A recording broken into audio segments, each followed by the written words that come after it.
விருதுநகர் அருகே ஆடு மேய்க்கும் தொழிலாளி மர்மமாக கொலை செய்யப்பட்ட சம்பவம் அதிர்ச்சியை ஏற்படுத்தியுள்ளது.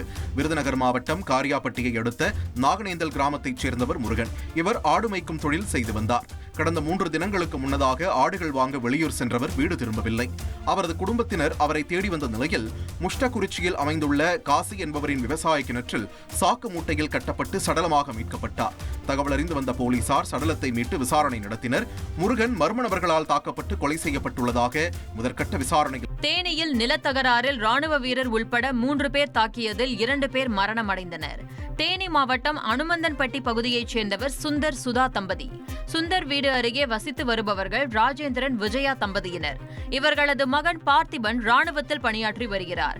இந்த நிலையில் வீட்டின் அருகே உள்ள நிலம் தொடர்பாக இரு வீட்டாருக்கும் இடையே ஏற்பட்ட மோதலில் ராணுவ வீரர் பார்த்திபன் குடும்பத்தினர் தாக்கியதில் சுந்தர் மற்றும் சுந்தரின் மாமனார் முத்துமாயன் இருவரும் உயிரிழந்தனர்.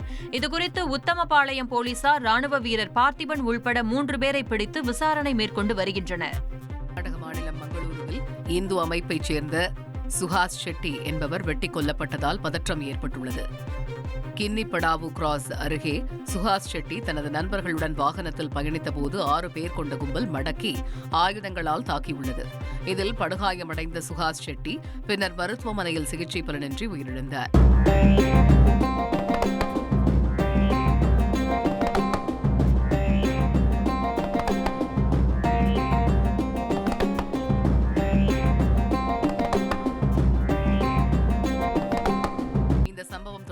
போலீசார் வழக்கு பதிவு செய்துள்ள நிலையில் குற்றவாளிகளை அடையாளம் கண்டுள்ளதாக தகவல் வெளியாகியுள்ளது.